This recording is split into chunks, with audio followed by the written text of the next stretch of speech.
Today I heard him say, when the Lord saw how great the wickedness of human beings were on earth, and how every desire that their heart conceived was always nothing but evil, the Lord regretted making human beings on earth, and his heart was grieved.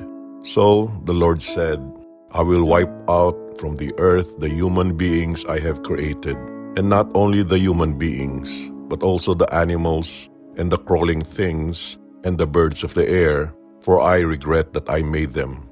But Noah found favor with the Lord. Then the Lord said to Noah, Go into the ark, you and your household, for you alone in this generation have I found to be righteous before me. Of every clean animal, take with you 7 pairs, a male and its mate, and of the unclean animals, 1 pair, a male and its mate. Likewise, for every bird of the air, 7 pairs, a male and a female, to keep their progeny alive over the earth. For 7 days from now, I will bring rain down on the earth for 40 days and 40 nights, and so I will wipe out from the face of the earth every being that I have made. Noah complied, just as the Lord had commanded. When the 7 days were over, the waters of the flood came upon the earth. Today I also heard him say of the leaven of the Pharisees in the gospel. The disciples forgot to bring bread, and they had only 1 loaf with them in the boat. Jesus instructed them, Watch out, guard against the leaven of the Pharisees and the leaven of Herod. They concluded amongst themselves that it was because they had no bread. When Jesus became aware of this, he said to them, Why do you conclude that it is because you have no bread? Do you not yet understand or comprehend? Are your hearts hardened? Do you have eyes and not see, ears and not hear? And do you not remember, when I broke the 5 loaves for the 5,000, how many wicker baskets full of fragments you picked up? They answered him, 12. When I broke the 7 loaves for the 4,000, how many full baskets of fragments did you pick up? They answered, 7. He said to them, Now do you still not understand?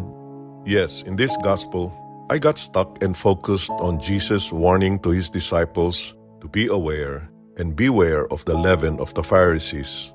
He was warning them against the hypocrisy and self-righteousness of the Pharisees, which, I think, like leaven in dough, it can subtly corrupt and spread throughout a person's life and faith.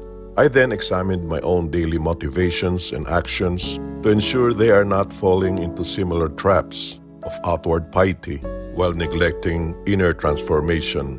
For sure, it was and still is very difficult, but all these years, the blessings, graces, and favors He gave and still grants unto me are always abundant and truly is very humbling. Also, I figured, what symbolism or metaphor does the leaven represent?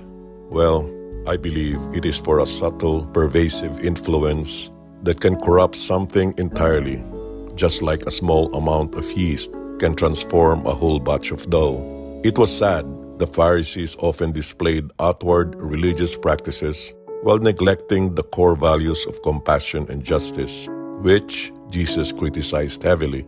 Then, the story of the leaven of the Pharisees can manifest in my life in a way that I should avoid judging others harshly, to avoid occasions when I start prioritizing appearances over genuine character, or using religious beliefs to justify human behaviors.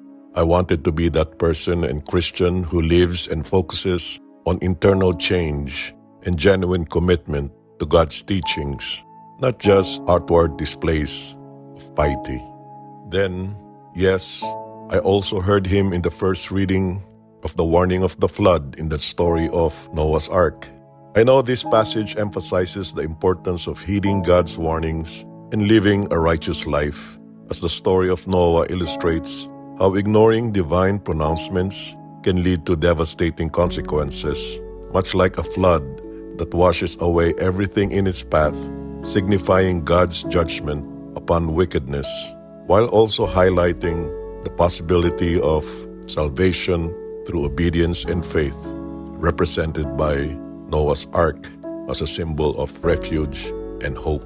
I think in this story, Noah was not simply struck by sudden flood, but was given ample time to prepare by building the ark, signifying that God always provides warnings before judgments.